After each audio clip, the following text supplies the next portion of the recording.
poblaciones afrodescendientes en Colombia se posicionara como grupo étnico, la Asia en el medio trato, ellos se inventaron una universidad que llamaban en aquel momento la FUCLA, ahora se llama Uniclaretiana, y ellos armaron un programa de antropología no en Bogotá, no en Cali, sino en dos lugares todavía más periféricos de lo que es Colombia.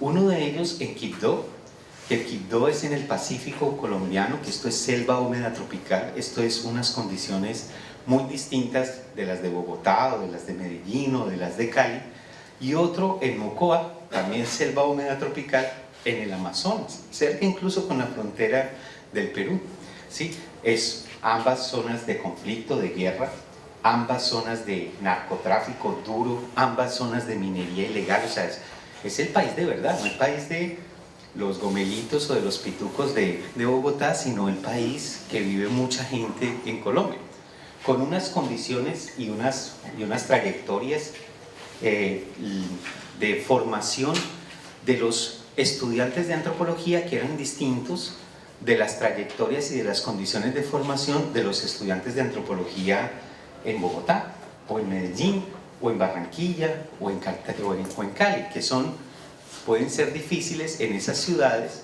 pero en aquellos sitios como Quibdó y Mocoa son estudiantes con muchas dificultades y con muchas limitaciones. Por ejemplo, escribir es una cosa rarísima que pasa por allá. Para ellos la escritura es una labor o una actividad muy distinta de lo que puede ser para un chico o una chica que ha tenido unas condiciones privilegiadas de formación. O la lectura. En muchas de las casas de esos chicos, libros era una cosa rarísima. ¿Un libro? ¿Eso qué es? ¿Bibliotecas? ¿Eso qué es? ¿Sí? Entonces, la historia de este libro de etnografía, está asociada a unas clases que yo empecé a dar en Mocoa y Quibdó para estudiantes de antropología, y entonces a mí me tocaba explicarles a ellos qué era eso de la etnografía. Y eso de la etnografía para ellos era todavía más extraño, todavía más alejado de sus experiencias de vida de lo que pudiera ser para un chico o una chica en Bogotá. Entonces, el primer borrador de este libro son escritos, son algunas páginas que yo escribía para llevárselas impresas además a mis estudiantes y leerlas entre todos, porque además el ejercicio de leer en la casa o de hacer trabajos previos era muy extraño para ellos. Entonces, leerlas entre todos y desde ahí diseñar unos ejercicios etnográficos que les permitieran a ellos entender lo que era etnografía. Entonces, este libro nace y ha mantenido eso, y espero que este taller sea esto también, nace con un propósito fundamental, y el propósito fundamental es no despistar al enemigo, no confundir a la gente, sino lo más diáfana y lo más claramente posible explicar, contar, ilustrar qué es hacer etnografía, qué significa, cómo se hace etnografía. Porque yo no sé ustedes, pero yo me he metido muchas veces en las bibliotecas a buscar manuales de etnografía, y yo que llevo muchos años haciendo etnografía, empiezo a leer eso y no entiendo nada. Yo leo eso y la observación y leo todas esas cosas y no entiendo nada. Entonces, este texto tiene un propósito fundamental, y es explicar lo más claramente posible, lo más como diáfanamente posible, qué es la etnografía y sobre todo cómo se hace etnografía, ¿cierto? Porque la etnografía, nos podemos quedar muchos semestres discutiendo los soportes epistémicos o los debates de las políticas de la representación o las vericuetos de la escritura etnográfica fácil, pero es mucho más urgente, me parece a mí, compartir cómo se hace etnografía, qué significa hacer etnografía, y cosas, por ejemplo, como esto. Uno le pueden decir, listo, Para hacer etnografía uno hace observación participante, y hace esto y esto y esto. Y bueno, y uno cuando vuelve del terreno, uno qué hace con todo ese montón de materiales que tiene. Uno cómo traduce ese montón de entrevistas que tiene, o esas fotos que tomó, o ese diario de campo que escribió. Uno cómo traduce eso en una tesis, o en un artículo, o en un libro, o en una muestra etnográfica, o en un cine, o en un audiovisual etnográfico. Entonces, este libro y este taller tienen ese propósito. Yo quiero contarles a ustedes cómo se hace etnografía. Yo quiero contarles a ustedes eso de la manera más abierta y más transparente posible. Y incluso mostrarles las limitaciones que yo tengo, mis grandes problemas con el cómo se hace etnografía. Y eso porque no todo el mundo está en capacidad para hacer cualquier tipo de etnografía. Las etnografías no solamente producen a los etnógrafos, no solamente los etnógrafos no pueden hacer impunemente una etnografía, eso vamos a hablar más adelante, sino que también hay etnografías para unas personas y hay otras etnografías para otras personas. Eso lo vamos a trabajar. Entonces, ese es el propósito de este taller, explicarles clara y honestamente cómo se hace etnografía. Ese es el propósito de este libro. En la historia de este libro, entonces, inicialmente están estos textos con estos estudiantes, y esos textos que yo escribí para sentarme a leer con los estudiantes de Mocoa y Quibdó empezaron a circular entre colegas, y algunos colegas los empezaron a usar en universidades pitucas, supuestamente porque también servían para los pitucos. Yo no había pensado en ese nivel, y empezaron a circular de esa manera, y algunos colegas que yo respeto, que han hecho mucha etnografía, me decían: Eduardo, ¿sabes que esos textos me han servido a mí para entender tal cosa? O sea, a colegas que yo sé que tienen trayectorias de investigación etnográfica muy sólidas, a ellos les estaban diciendo cosas, esos textos que yo había escrito para estos chicos, algunos de ellos estaban usando en sus clases, en universidades privilegiadas, esos textos. Entonces yo dije, algo está pasando ahí. Entonces, les di una nueva escritura, los junté y los puse, como decía Pablo, a circular en la web, porque las cosas deben circular por todos lados. Eso de, ustedes saben Morgan qué es un pirata, ¿no? ¿Sí? Entonces el asunto de piratear las cosas, de que las cosas circulen libremente por la web, es uno de mis perversiones. Entonces yo las puse a circular por la web y me empezaron a llegar emails de gente de diferentes partes, de diferentes partes de América Latina, diciéndome, profesor, ¿cómo cito esos textos que a mí me están sirviendo para mi tesis? Yo los estoy usando, pero no sé cómo citarlos. Entonces me tocó imaginarme cómo se iban a citar esos textos. Entonces yo le dije, póngale 2008, materiales de trabajo. Y a otro le decía que lo pusiera 2007, otro se me olvidó, pero ahí más o menos. Entonces, recuerdo una vez en la Nacional es una universidad como esta, como San Marcos, pública, muy importante, con una historia muy valiosa. En la Nacional alguna chica me dijo, profe, usted debiera publicar eso de alguna manera, porque eso no existe mientras no esté publicado por una editorial o algo así.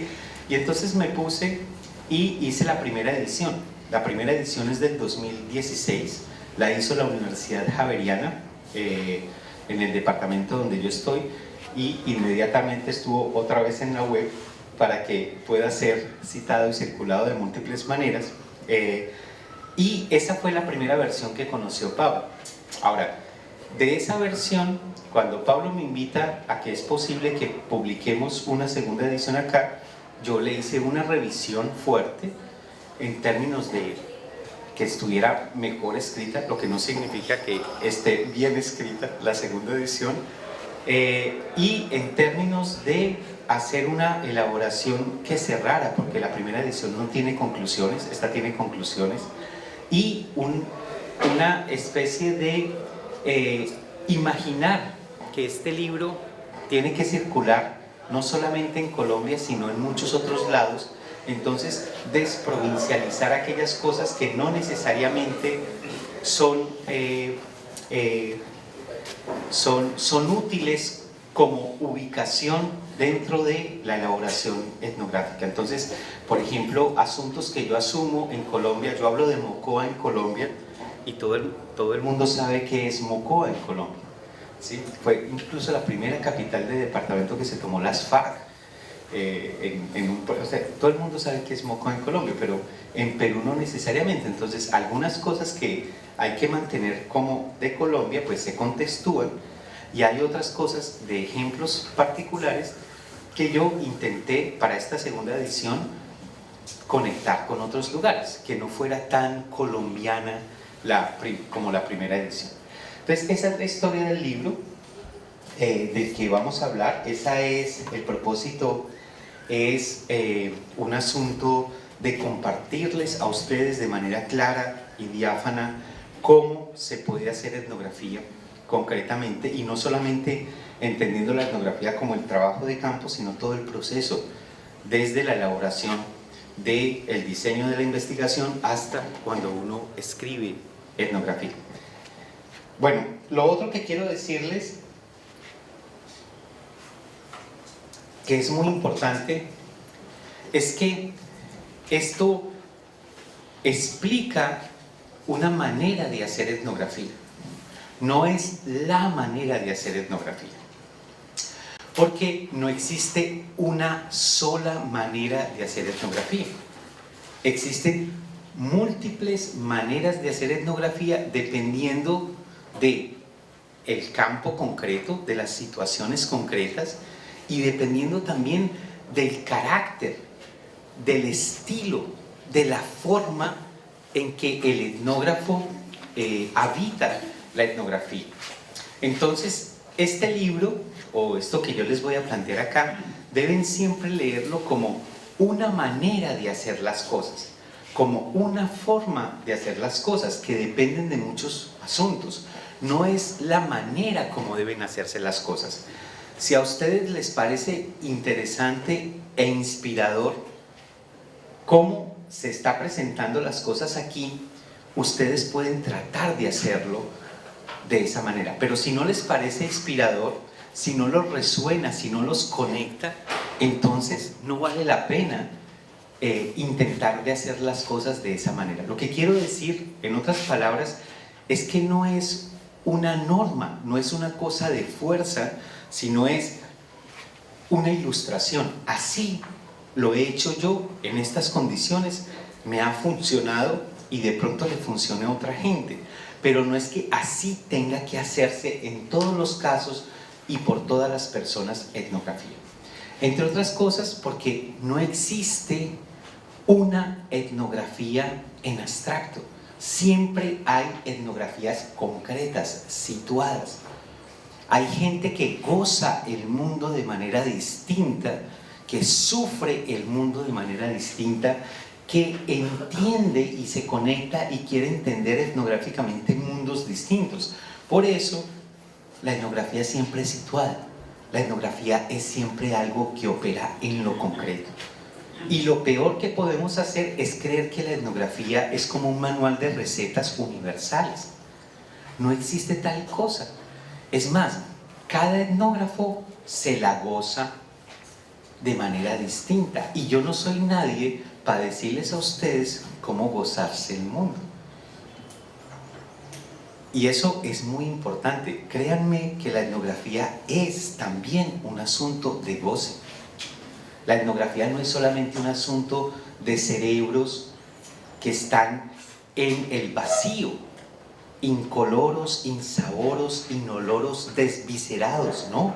La etnografía es un asunto racional, por supuesto, un asunto de comprensión de cosas, pero implica corporalidades, implica emocionalidades, implica situacionalidades, incluso el entendimiento pasa por el cuerpo. Entonces, Este otro elemento que yo quiero decirles, estoy simplemente haciendo un preámbulo, es que no pueden leer ese librito o las cosas que yo les estoy diciendo aquí como recetas a seguir. Así he bailado yo, así me la he gozado yo, así me ha ido a mí.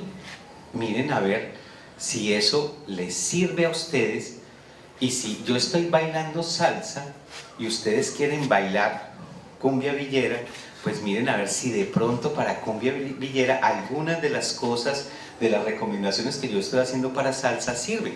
Por ejemplo, después de 3 rones, todo el mundo baila salsa.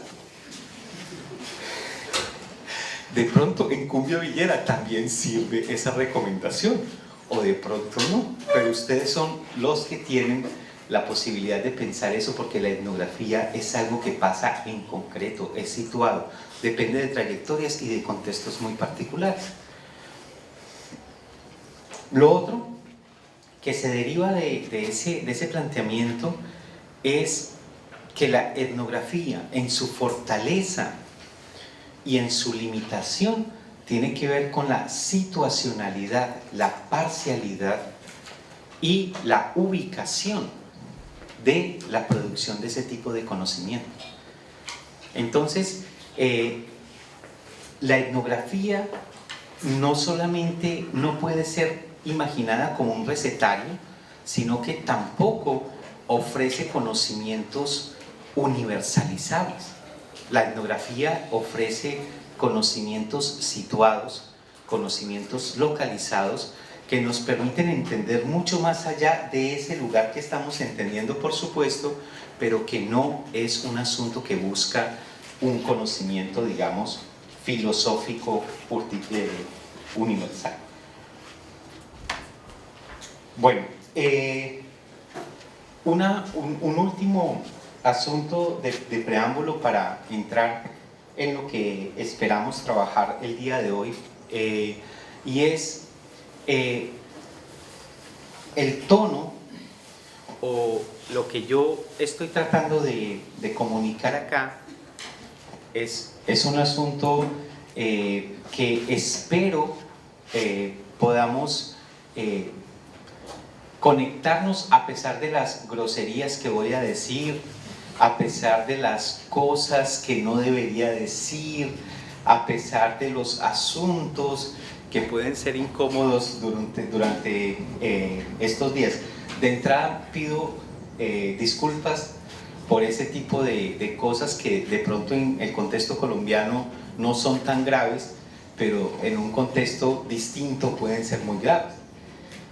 Burlarme de ciertas personas, no de ustedes en particular, pero sí de ciertas autoridades, de cierta gente muy autorizada, o decir cosas que pueden tocar algunos en términos de que el profesor no es serio, o el profesor dice groserías, esas cosas, pues me excuso de antemano con el tono de la entrada de este taller.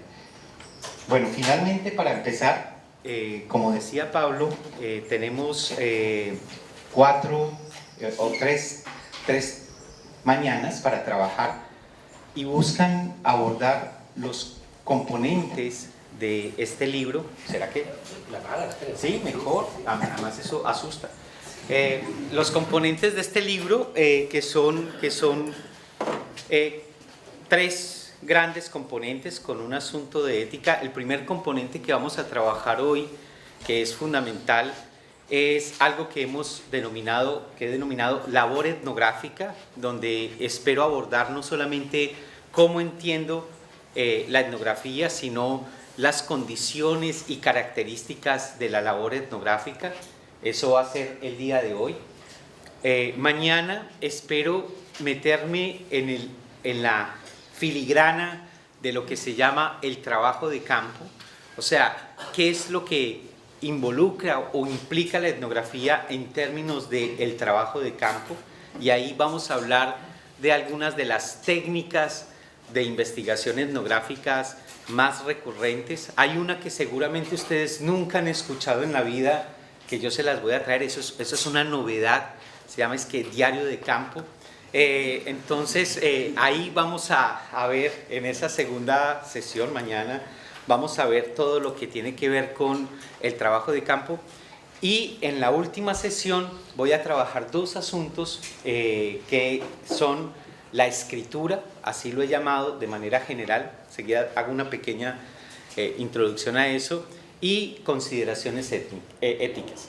Lo de la escritura es cómo uno traduce esos materiales, eso que llama alguna gente información, después vamos a ver por qué entre comillas, en textos etnográficos. Y textos etnográficos no lo estoy pensando simplemente como un texto de un artículo o de un trabajo o de una tesis, sino que estoy pensando una exposición etnográfica es un texto etnográfico. Estoy pensando la idea de escritura de una manera mucho más amplia, de la misma manera que estoy pensando la noción de trabajo, de campo, de una manera amplia. Entonces, esos son los componentes que vamos a trabajar. Hoy trabajamos esto que llamamos labor etnográfica, después mañana trabajo de campo y el último día escritura y consideraciones éticas.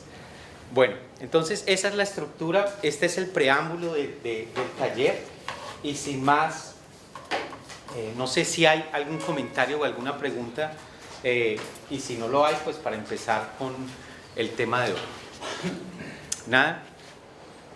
Bueno, listo. Ahí se van entrando en confianza y nos vamos acercando para las preguntas y comentarios. Bueno, primero, labor etnográfica. Una cosa que a mí me gustaría que pensáramos y que trabajáramos en detalle es que la etnografía hay que pensarla como un oficio, como un trabajo, como una manera de hacer cosas. ¿Sí? La etnografía yo la siento como un tipo de labor, una forma de hacer cosas en el mundo, una manera de rascarse las pulgas, ¿cierto? Entonces es una labor, es un trabajo, es un oficio. Incluso yo soy del criterio de que es un oficio que en Colombia se habla como un arte. Alguien en Colombia dice la manera de aprender a pescar con chinchorro es una red particular, es un arte. Sí, yo siento que la etnografía es un oficio, es una labor, implica unos conocimientos, unas maneras de hacer las cosas que para el caso de este pescador de chinchorro se enuncia como arte. Entonces es un arte en el sentido de saber hacer, de oficio. Eso es una cosa que es importante. ¿Por qué es importante? Y esto lo vamos a trabajar más adelante, porque la etnografía nosotros estamos acostumbrados a pensarla como en su dimensión epistémica o en su dimensión metodológica. Pero lo que yo quiero, y esto lo vamos a discutir al final, lo que yo quiero es que pensemos la etnografía como una relación social. Y como una relación social que demanda un tipo de anudamientos, incluso relaciones de poder, no solamente en una figura héroe cultural, malinowskiana, etnógrafo, además engenerada, etnógrafo, ¿sí? Sino que también hay, al pensarlo como oficio, al pensarlo como relación social, la etnografía implica algo etnografiado o unos etnografiados y también unos consumidores de la etnografía, unos lectores de la etnografía. Entonces, el primer elemento es que me gusta llamar esta parte labor etnográfica porque me ubica etnográficamente en lo que es la etnografía. Me ubica más allá de esas disquisiciones sesudas de los epistemólogos o de los metodólogos de que etnografía es una tal cosa en el sentido de pensar la mundanalidad, la relacionalidad y las prácticas que habitan la etnografía. Entonces, me gusta pensar la etnografía más como labor, como oficio, como artesanía y entender la etnografía como relación social o como un conjunto de relaciones sociales, porque eso nos ubica un entendimiento de la etnografía etnográficamente. O sea, la etnografía debe ser entendida etnográficamente. Eso que parece un trabalenguas es una cosa muy interesante porque nos lleva a pensar que la etnografía es un asunto de este mundo, con sus bemoles, con sus cosas positivas y sus cosas negativas, no del mundo de los metodólogos o de los epistemólogos, que eso es el mundo plutónico de la epistemología o el mundo plutónico de la metodología de los mapas. Bueno, entonces lo primero que quiero decir es eso. Lo segundo es que ustedes saben que la etnografía no se la inventó el profesor Restrepo ayer. La etnografía es una palabra y es una práctica y es un conjunto de cosas que han estado circulando, han estado haciéndose desde hace muchas décadas en muchos lados, ¿cierto? La etnografía tampoco se la inventaron en el Tahuantinsuyo. La etnografía tiene su marcación histórica, epistémica, colonial, si ustedes quieren, de eso podemos hablar un montón también, pero lo que quiero decir es que la etnografía tiene una historia, y la historia, sobre todo los cuentos lindos, esos cuentos que se le cuentan a los niños para que se duerman tranquilos en sus cunas, dicen que la etnografía se la inventaron los antropólogos, que es un asunto de los antropólogos. Por allá un personaje así medio mítico, un héroe cultural, que se ponía pantaloncitos cortos, con ese sombrerito, ¿se acuerdan? Malinowski. Entonces, en esas cuentas de cuna también se dice que la etnografía es una invención, una contribución de Malinowski. Espero que ustedes no solamente les hayan contado esos cuentecitos, sino otros cuentecitos donde se historiza y se complejiza la cosa, en el sentido de que Malinowski es una figura, por supuesto, una de las tantas articulaciones que van a producir la etnografía y el efecto etnográfico en la antropología. Otro personaje habla de la magia del etnógrafo, sí, sino que también hay otras tradiciones dentro de la antropología y fuera de la antropología que han apelado, han configurado, han definido eso que hoy llamamos etnografía. Por un lado, dentro de la antropología sabemos que hay otra gente antes y después de Malinowski que estuvieron pensando cosas parecidas, haciendo cosas parecidas. El hecho de que en la disciplina, en la mitología disciplinaria no aparezcan, no quiere decir que no existan. Ustedes saben que la tradición, no solamente de los indígenas, sino también de los antropólogos, es un asunto que pasa por procesos de selección, por procesos de curaduría, por procesos de visibilidad e invisibilización. Entonces, Malinowski, por supuesto, tiene un lugar muy importante, el hecho de que en la mitología aparezca como el gran héroe cultural que trae, no el fuego, sino la etnografía a la antropología, no es gratuito. Hay otros autores, otras gentes, otras trayectorias dentro y fuera de Gran Bretaña que nos llevan a entender que la etnografía es una condición de posibilidad dentro de la antropología. Eso lo podemos conversar si a alguien le parece interesante meternos en los vericuetos de la historia de la etnografía dentro de la antropología, pero lo que quiero decir es simplemente que esa idea de etnografía igual Malinowski es como más complicada, ¿cierto? Ahorita incluso voy a volver sobre Malinowski para plantear un par de cosas que son fundamentales. Lo otro es que afuera de la antropología, en lugares como la sociología o los malévolos estudios culturales, esa gente, por allá en los años 30, en el interaccionismo simbólico, la escuela de Chicago, estaban haciendo cosas en los barrios con chicos muy parecido a lo que hoy pensamos que es etnografía, ¿cierto? Investigación cualitativa, ¿cierto? Con observación, con diarios. Entonces, por allá en sociología, desde los años 30, hay gente que viene haciendo cosas que después se van a enunciar y se van a imaginar como etnografía.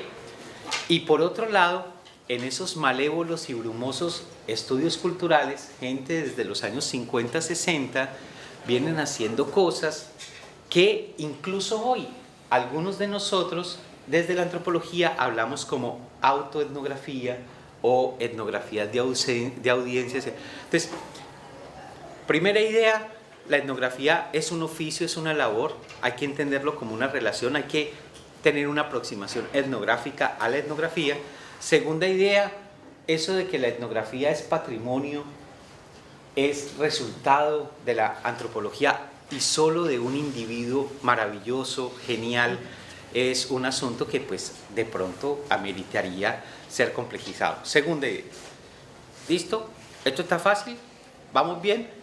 Cuando diga cosas muy heréticas pueden revirar, no hay ningún problema. Cuando hayan otras ideas para que conversemos, pueden traerlas porque podemos ir conversando. Entonces, eso es el segundo punto que quiero plantear. Ahora, ¿qué sí podemos, dentro de esa mitología malinowskiana, qué podemos resaltar? Y aquí podemos seguir a Stocking, es un historiador de la antropología que es muy importante, o podemos seguir a otro personaje que es de alguna manera una figura muy importante en los años 80, que es James Clifford, que no es lo mismo que Clifford Geertz. James Clifford tiene un artículo que se llama Sobre la autoridad etnográfica, que cuenta esa historia de cómo la autoridad etnográfica se posiciona. Antes la antropología no era imaginada desde la autoridad etnográfica, en un momento se imagina desde la autoridad etnográfica a partir de unas retóricas y políticas concretas, y después entra en crisis esos criterios de autoridad etnográfica como estar allá, estar aquí. No voy a meterme en toda la discusión epistémica, les prometí que ese no era el ejercicio que iba a hacer, pero lo que quiero decir es que tanto Stocking como Clifford nos plantean que el giro copernicano o el hecho de que Malinowski se ha puesto en su lugar tiene que ver con algunas cosas que para nosotros hoy son bastante triviales, pero en su momento fueron y tuvieron efectos muy importantes. El primero de ellos, para usar la expresión malinowskiana, es que es importante para conocer a una sociedad colocar la tienda en la aldea. La tienda es esa tienda de colonial que tenía el Malinowski con su tabaco y sus cosas, que incluso cerraba cuando estaba aburrido, pero colocarla en la mitad de la aldea.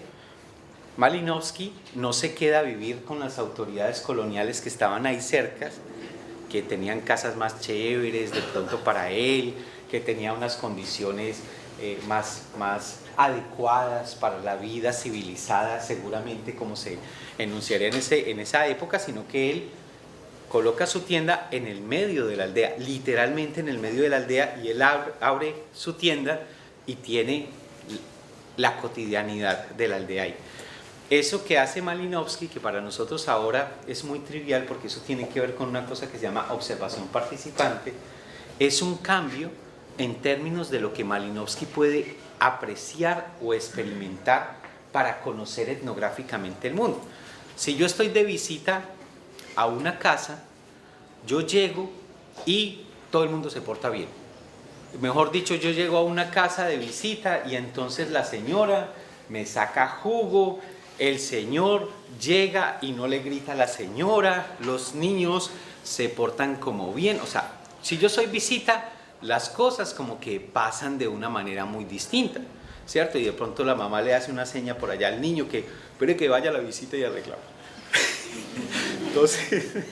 Entonces, lo que hace Malinowski es que al poner la tienda en la mitad de la aldea, él deja de ser visita y empieza a ser parte de la cotidianidad de las personas. Entonces Malinowski puede atestiguar, puede experimentar cosas que no suceden cuando vos estás un ratico en algún lado. Y eso cambia muchas cosas, y eso es uno de los asuntos fundamentales que vamos a hablar mañana con lo que se llama observación participante. Entonces, ese es un elemento que se le atribuye a Malinowski. El otro elemento que también para nosotros hoy es trivial pero que es fundamental es, en vez de ir allá a convencer a los salvajes de que están equivocados y se van a condenar en el infierno, ardidos por la candela y todas esas cosas, en vez de hacer eso, o en vez de ir a imponerles militarmente cosas, el etnógrafo va con una intencionalidad científica. Es un científico que va con deseos y con propósitos de conocer, de entender científicamente a estas poblaciones. Ahora, Malinowski establece la distinción entre misionero, administrador colonial y científico. Yo creo que eso no es tan fácil de hacerlo, pero supongamos que sí. Entonces, por lo menos no va a echarle cuento a la gente de que debe convertirse antes de que se condene. Y ese es el otro elemento que constituye como el encuadre etnográfico de Malinowski, y es la intención de estar con unos conocimientos y con unas pretensiones científicas. Eso hace que el mundo aparezca de otra manera, y eso hace que la relación de Malinowski con el mundo sea distinta. Entonces, esos son dos elementos fundamentales que para Malinowski son vitales, y que está escrito en la introducción a un libro que seguramente ustedes nunca han escuchado en sus carreras, que se llama Argonautas del Pacífico Occidental, donde él inventa, produce esta idea de la etnografía. Más adelante vamos a hablar de otra cosa de Malinowski, no por, pues más adelante hoy, eso de no hay que confundir lo que la gente dice con lo que la gente hace, con lo que debería hacer. Eso es otra cosa preciosa que todavía sirve un montón, pero lo que quiero decir es que la idea de que Malinowski es un héroe cultural y tiene este lugar en la etnografía, tiene que ver con cambio en prácticas concretas, aunque no lo hizo solo él, aunque no solo pasa en antropología, y esas cosas implican un cambio en la mirada, un cambio en el lugar, un cambio en la posición que posibilita lo que vamos a ver como etnografía. Listo, la etnografía desde Malinowski hasta hoy han pasado muchas cosas. Desde los años 20, ¿qué año es Argonautas del Pacífico Occidental antes de que se me duerman todos? ¿Qué año? Eso fue en los 40, eso fue en los 80, eso fue el año pasado, salió en esta colección. A ver, Argonautas del Pacífico Occidental, despelúquense. ¿Es qué? 1919. Más o menos, 19, sí. Yo tenía en la cabeza el 22, pero puede ser el 19, a ser principios de siglo. ¿Ustedes han oído hablar de Malinowski? Sí. ¿Y de Argonautas del Pacífico Occidental? Bueno, listo, entonces es principios del siglo XX, ¿cierto? 19, 22 más o menos. O sea, eso de que, con tal de que uno no crea que son años, que en 1984, ahí sí, o sea, uno se puede pelar por uno o 2 años, pero pelarse por 40 o 50, eso está.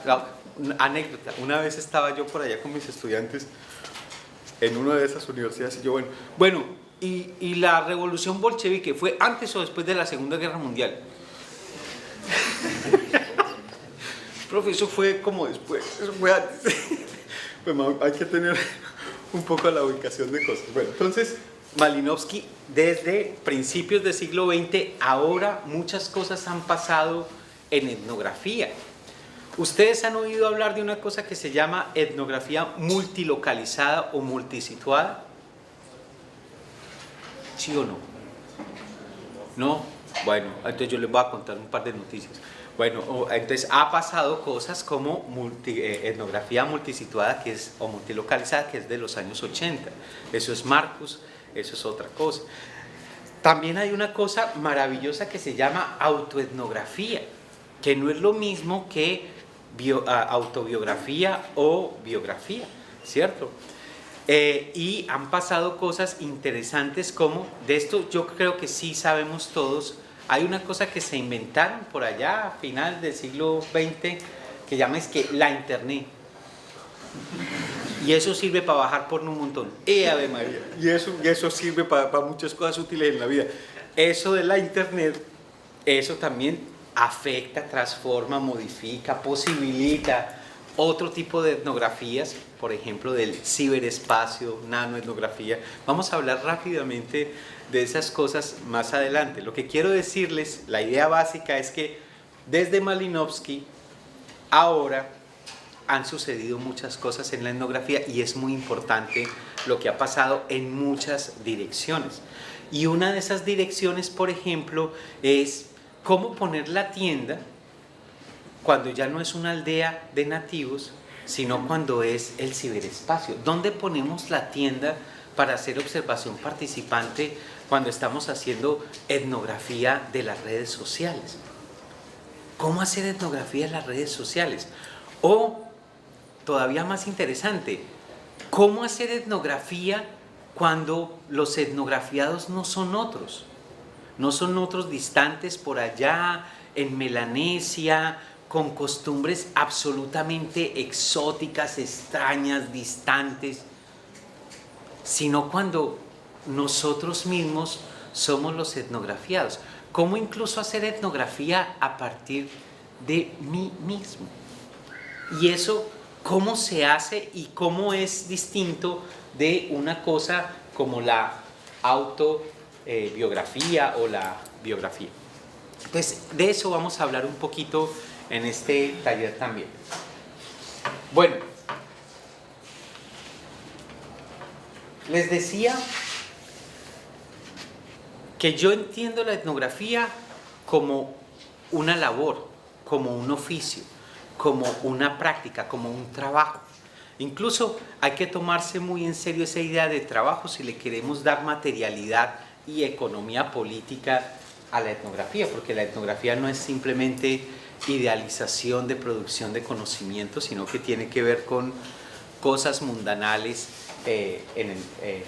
como la producción, el contrato, el dinero, todas esas cosas.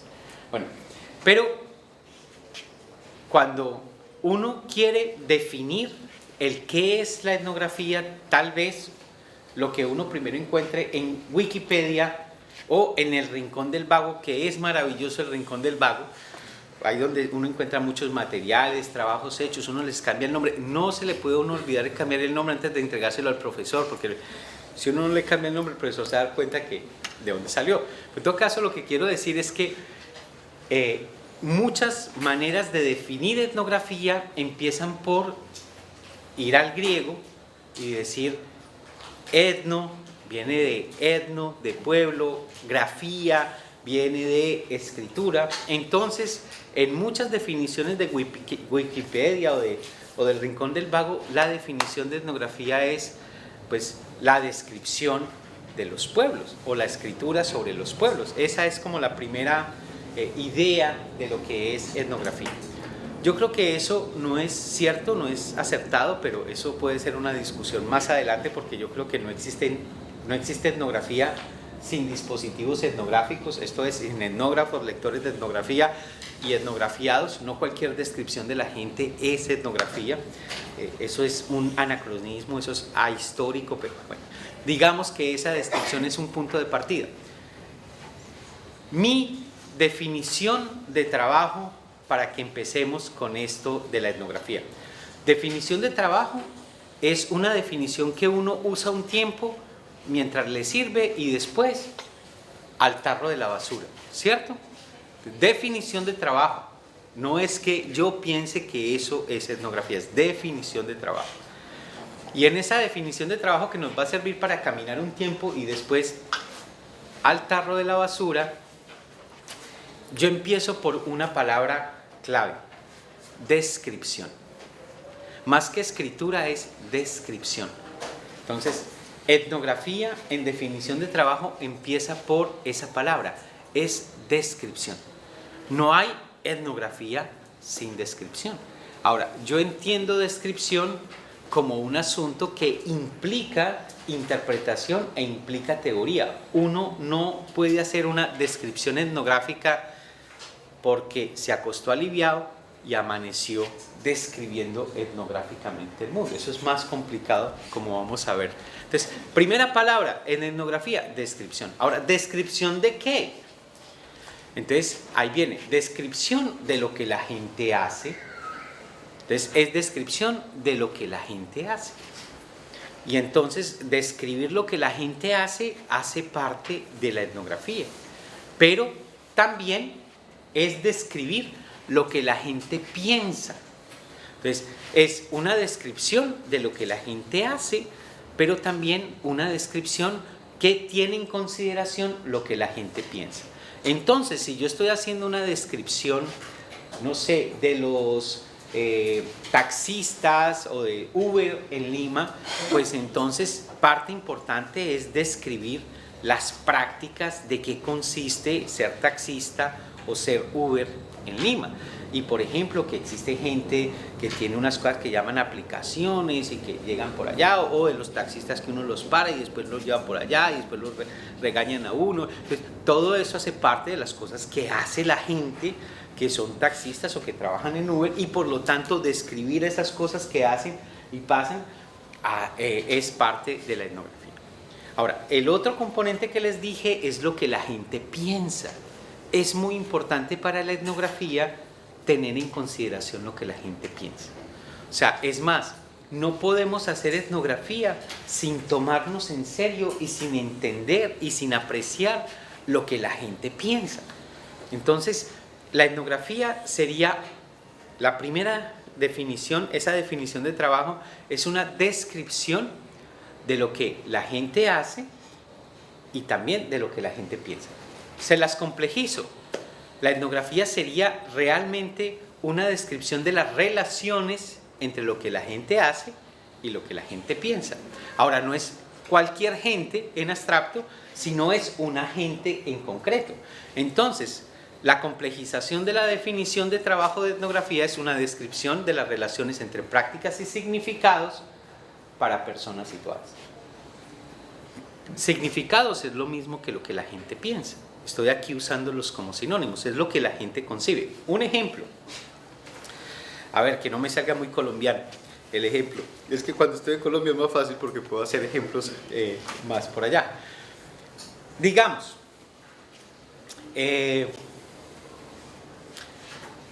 en una zona costera del norte del Perú hay unas personas que han vivido de la pesca, ¿cierto? Han sido pescadores desde hace muchas generaciones. Entonces, una etnografía de la pesca en ese lugar implicaría no solamente describir las redes que utilizan para pescar, sino cuándo salen a pescar, porque a veces salen solo por la noche, a veces otros salen solo determinados días, digamos que solo salen en luna. Me estoy inventando la cosa, o sea, esto no piensen que es verídico, esto es imaginación etnográfica del profesor Restrepo. Entonces, que salen solo en las lunas y durante la luna se lleva una red que es una red que tiene estas características para atrapar ciertos peces y no otros. Y también esa gente no sale solo, porque esa red se necesita que vaya mucha gente para sacar. Entonces, la descripción etnográfica no solamente diría que salen durante la luna y salen a pescar con estas redes y salen a pescar estos peces, sino quiénes salen y quiénes no salen. Y para que la gente salga a pescar, pues hay un conjunto de relaciones que habilitan, que posibilitan que unos vayan y otros no vayan.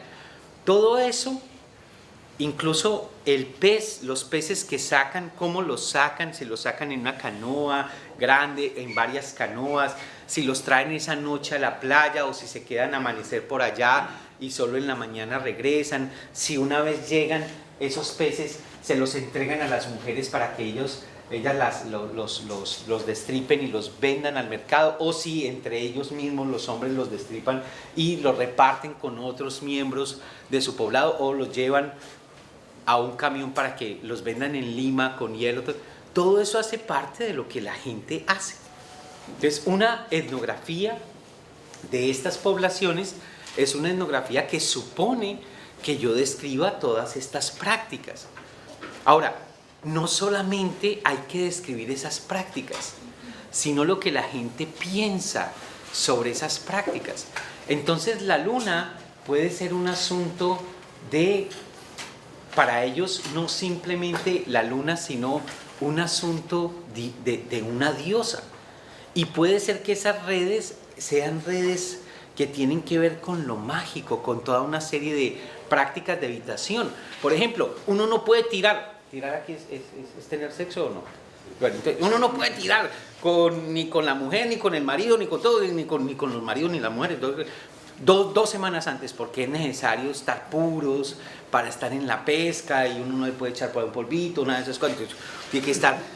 Todo eso hace parte de lo que la gente piensa que está asociado a la pesca, y eso es fundamental en la pesca misma. Y el hecho mismo de que sean hombres y no sean las mujeres las que salen a la pesca tiene que ver con una concepción de lo masculino y de lo femenino, con el asunto de que los hombres hacen unas cosas y las mujeres hacen otras, o de que los peces son asuntos feminizados que solamente pueden los hombres entrar.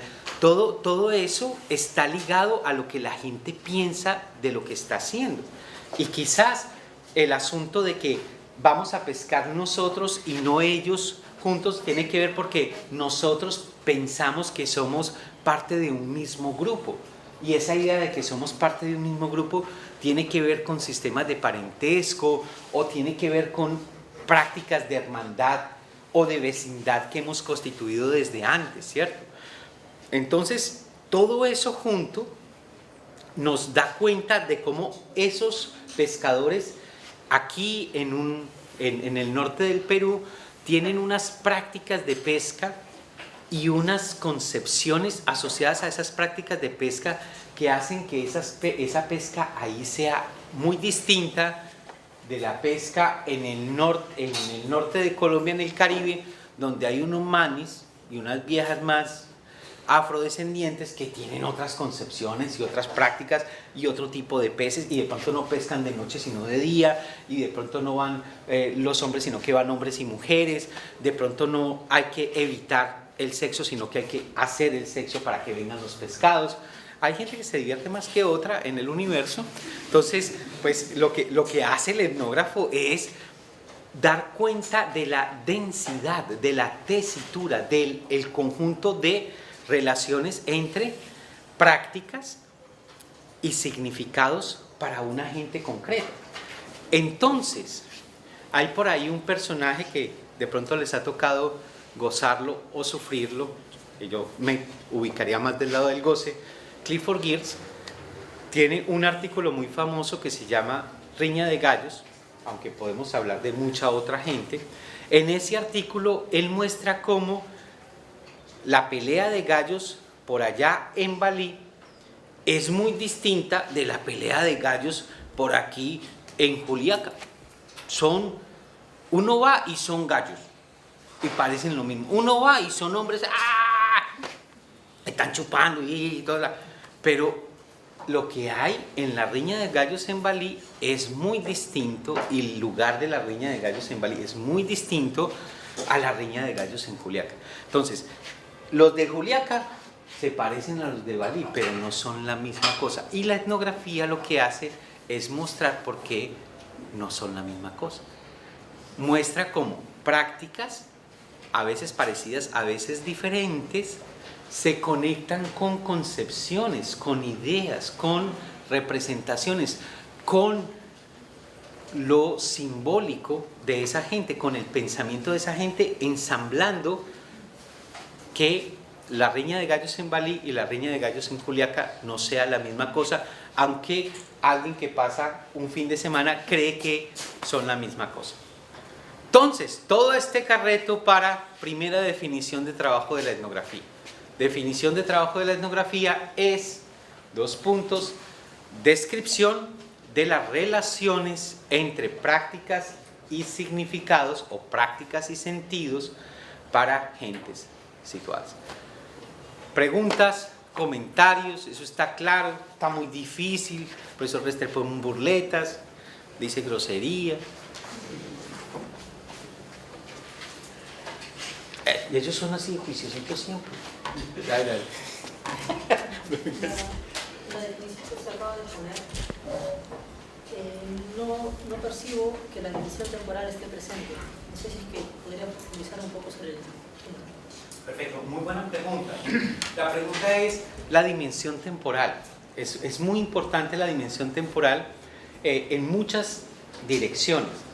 Primero, porque para hacer una buena etnografía uno necesita entender que hay cosas que suceden en un momento y de pronto no suceden en otro momento. Entonces uno no puede ir a un poblado y hacer una descripción de las relaciones de prácticas y sentidos como si eso pasara siempre de la misma forma. Entonces es muy importante pensar que una cosa puede suceder en un momento y ya no suceder en otro momento. Hay una temporalidad, hay una historicidad de lo que sucede en el mundo. Eso es una cosa. Lo otro es que es muy importante no perder de vista que las cosas cambian, ¿cierto? La etnografía no necesariamente significa un desconocimiento de que las cosas cambian. Es más, la mejor manera de entender los procesos y los cambios es acercarse a ellos etnográficamente. Entonces, la etnografía no es una antítesis, no es necesariamente algo que se opone a mirar la historia. Obviamente hay gente como Malinowski que estaba interesada en el presente y por lo tanto ellos no estaban haciendo la tarea.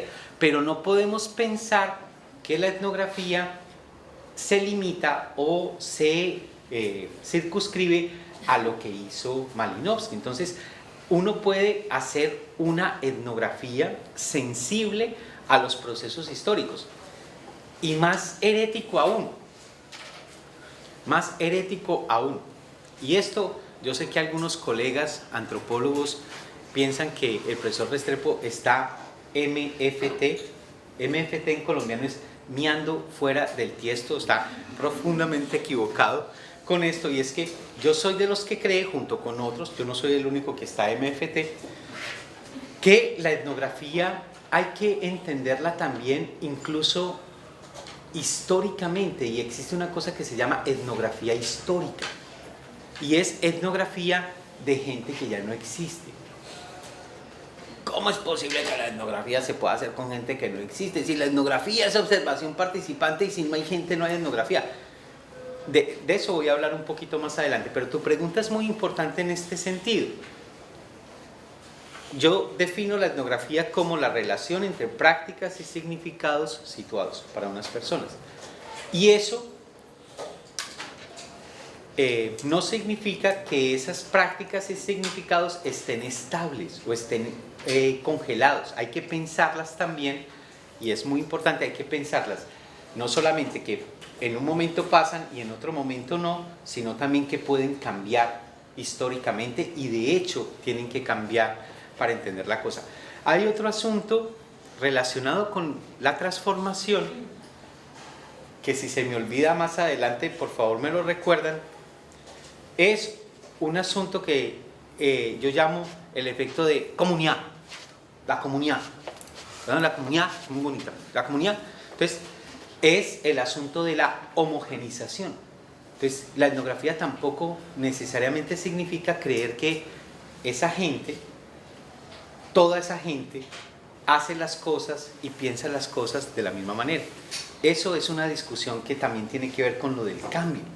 No solamente no homogenizar en tiempo, sino no homogenizar en términos de las gentes, porque hay heterogeneidades y hay relaciones de poder que necesitamos pensar. ¿Algún otro comentario, pregunta que quieran?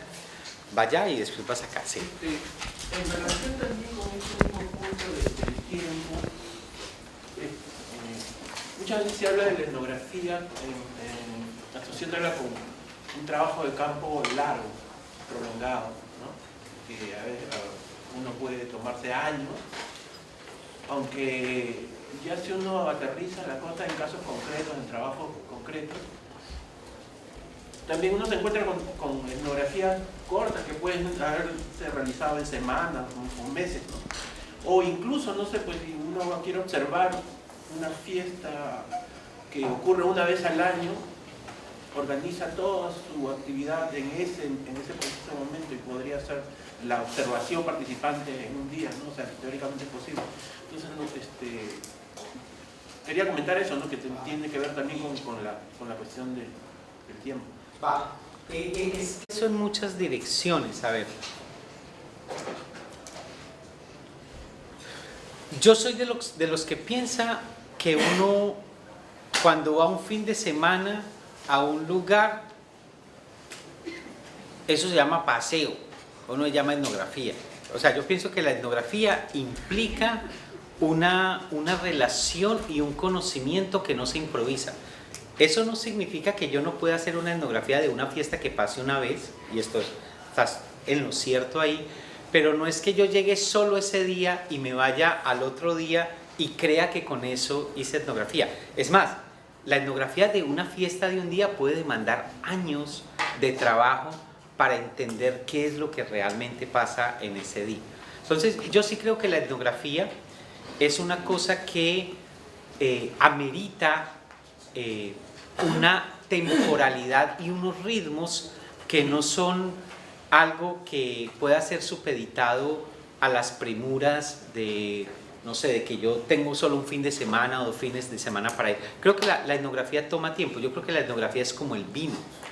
Yo, por ejemplo, cosecho uvas y yo tengo mucho afán de que salga vino de ahí. Yo espicho esa huevonada y la tiro. Vino, salga, hijo de puta, que necesito que eso esté rápido. Vino, a ver, hijo de puta. Pero el vino se toma su tiempo. Y la etnografía, yo pienso que no es un asunto de X número de meses o X número... No, la etnografía es un asunto de maduración, de entendimientos que toman su tiempo, incluso de relaciones afectivas que toman su tiempo.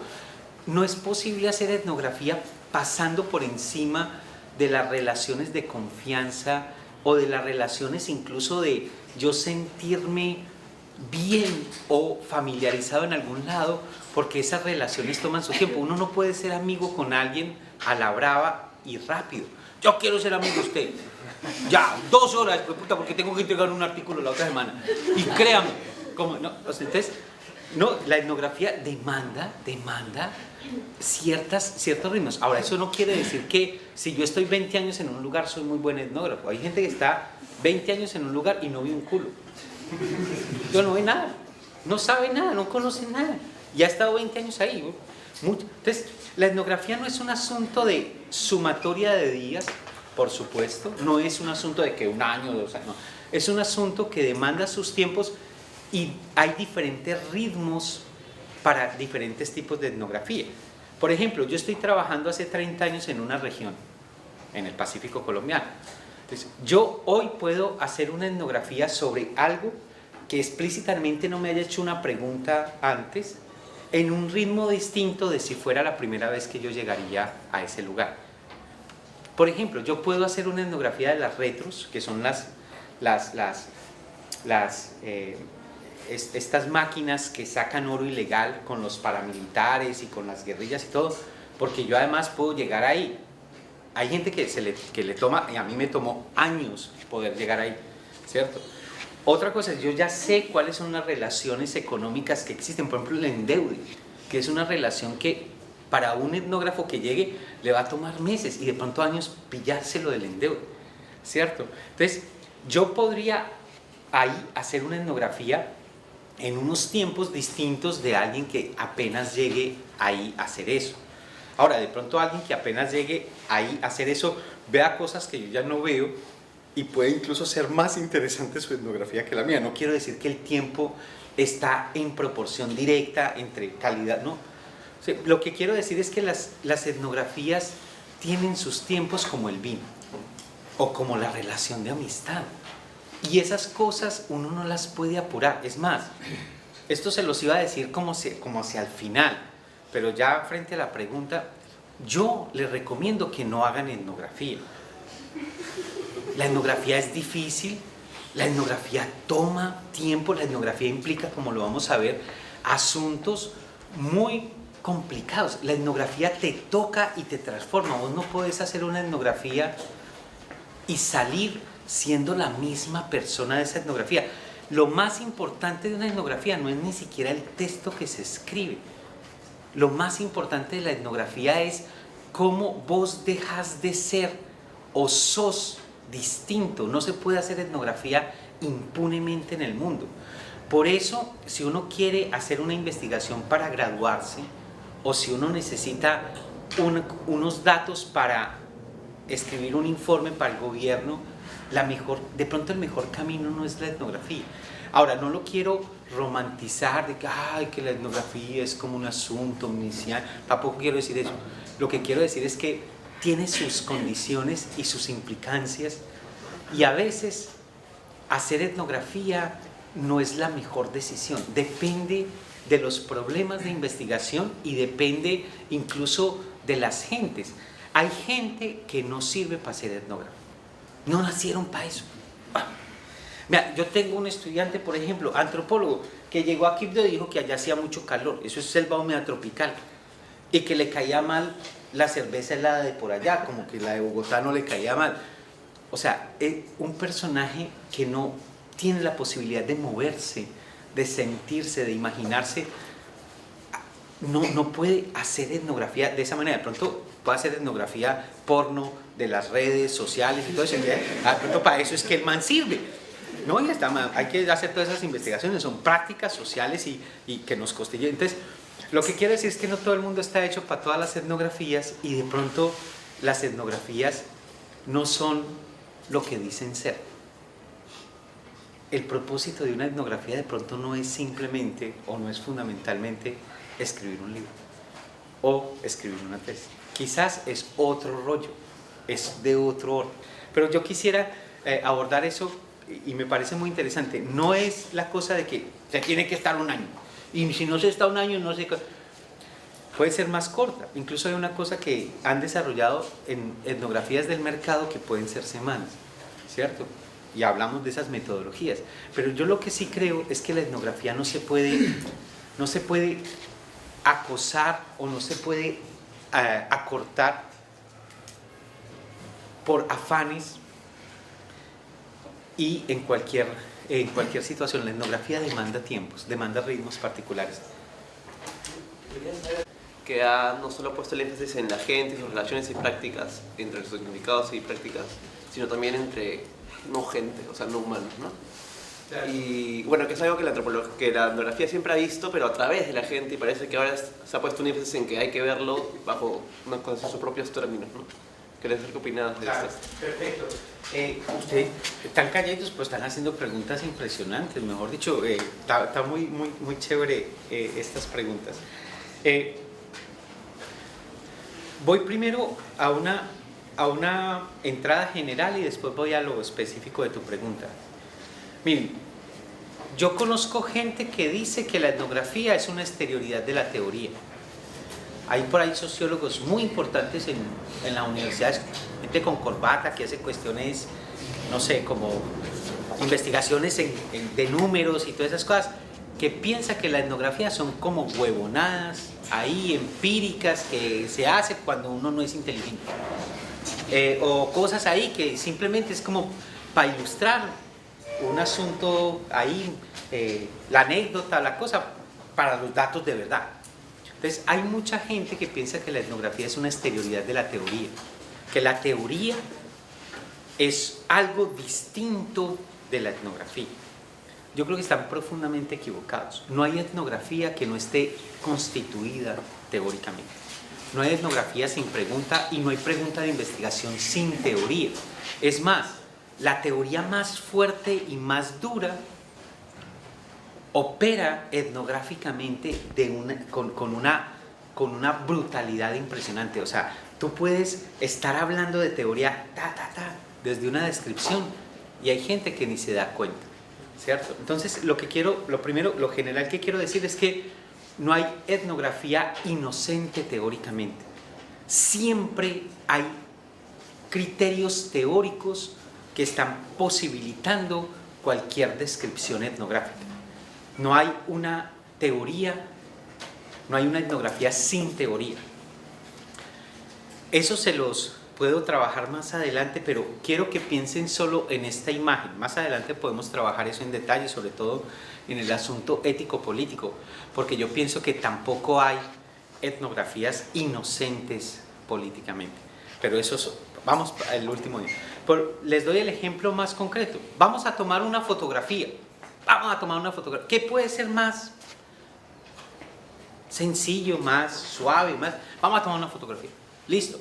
Entonces uno toma una fotografía porque decide tomar una cosa y al decidir tomar esa cosa, pues no toma otra. Si yo tomo la fotografía de este lado, allá de la gente roncando, no tomo la fotografía de esta otra gente que no está roncando, ¿cierto? Entonces cuando yo tomo una foto, yo decido tomar esto y por tomar esto es que no tomo esto otro. La tomo en este momento y no 2 segundos antes o 2 segundos después. Entonces, incluso tomar una foto implica una decisión, ¿sí? Ahora, decidir que voy a describir esto y no esto otro es fundamentalmente un asunto teórico. Que voy a ir a este sitio y no a este otro. Que voy a ver esto y no esto otro. Uno no ve. Es más, el gran problema, y eso lo vamos a ver más adelante, el gran problema con la etnografía es que nosotros no vemos nada. Están pasando las cosas ahí y no vemos nada porque solo se ve cuando uno puede ver. Entonces, la teoría es la que define. Lean a Malinowski. Uno lee Los Argonautas del Pacífico Occidental y eso es teoría pura. Es teoría pura, además teoría pura en términos... Ahora, eso no quiere decir que sea solo teoría, que se agote solo en el funcionalismo. Porque como la foto, yo quiero ver a aquel que está roncando y yo tomo la foto porque está roncando, pero otro llega y mira y no ve que está roncando, sino el man que le estaba haciendo los ojitos a la vieja esa. Y yo, entonces, el hecho de que la descripción esté formada o esté informada teóricamente no significa que se agota en mi teoría. Bueno, pero esa es una discusión. Ya voy para allá. Ahora, la pregunta concreta. A ver cómo digo esto para que no salga muy mal la cosa. Yo a veces cuando hablo y después por la noche digo, escucha, profe, usted sí, no debía haber dicho la cosa, no debía haber. Bueno, a ver, en la antropología, los que somos viejitos, tenemos la gran ventaja de haber visto diferentes seducciones operando en el establecimiento antropológico. Entonces, yo por ejemplo, cuando estaba estudiando antropología, había una seducción que llamaba Levi-Strauss. Hijo de pucha, y eso mejor dicho, no íbamos a pegar una cagada y eso era Levi-Strauss.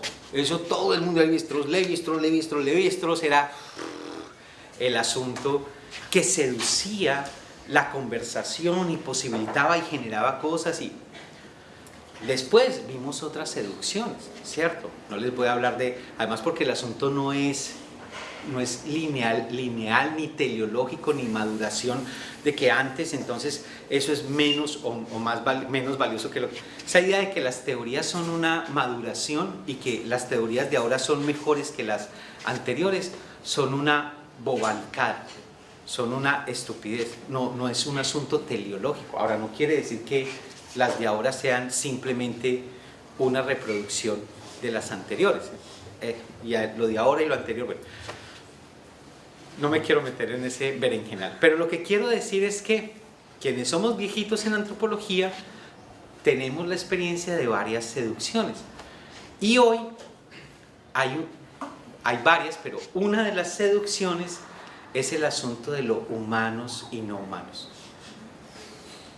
Y esa seducción, que tampoco es nueva, esa conversación como tú la planteaste, ha estado formulada de otras maneras, produce o permite que se constituyan etnografías en unos términos que antes no eran posibles. Por ejemplo, esto no es exactamente una etnografía, pero hay un politólogo precioso que se llama Timothy Mitchell, que tiene un articulito que se llama ¿Puede el mosquito hablar?, que es muy genial. Por ahí yo lo tengo en PDF, por si lo quieren, eso no se debe pasar, pero se pasa. Entonces, en ese artículo, que lo está usando como ejemplo, él lo que hace es mostrar que una mortandad de gente en Egipto, en los 40, en el contexto de la Segunda Guerra Mundial, se explica no solamente por la agentividad de humanos, sino también de no humanos, de cosas que no solamente pasaron en Egipto, sino que pasaron en Alemania, en Estados Unidos, en Brasil. O sea, el criterio o la manera de leer el problema depende de su formación teórica, que lo hace pensar que hay una agencia, que los que hacen la historia no son solo los seres humanos, sino cosas como las represas, los mosquitos, el río, pero también humanos, y no humanos solamente los que dicen que están haciendo la historia, sino otras prácticas de humanos que pasan por otros lados. Todo esto, qué pena si me estoy volviendo demasiado, cuando me vuelvo así todo, me va, porque yo a veces me pego. Entonces, lo que quiero decir es que, por supuesto, hoy hay una seducción en antropología, y no solo en antropología, de personas que tienen teóricamente una serie de elaboraciones que plantean que la etnografía no hay que simplemente limitarla a los seres humanos, sino que es muy importante ver cómo los seres humanos son producidos también por no humanos y cómo los no humanos producen y son constituidos por los seres humanos. Entonces, a eso se le puede poner nombres como ontologías relacionales, giro ontológico, toda la jerga que ustedes quieran ahí. Y por ahí hay una colega de usted, una compatriota de ustedes que es particularmente locuaz para esa cosa, ¿cierto? Ahora, yo no quiero decir que eso esté bien o esté mal. Lo que quiero decir es que la etnografía no es inocente teóricamente. Entonces, Marisol, cuando ve que la montaña piensa, lo hace porque tiene en su cabeza ese supuesto y tiene que ver con ciertas seducciones, ¿cierto?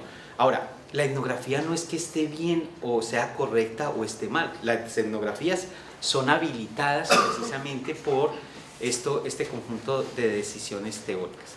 Entonces, está por ahí. Ahora, yo lo que creo que es un error es pensar que una de esas seducciones, que además, si ustedes han leído Bourdieu, y esa implica cierto posicionamiento, capital simbólico, una posibilidad de que a uno le coman cuento, no le coman cuento, todas esas cosas, ¿sí? Sobre todo si uno habla confuso y nadie le entiende.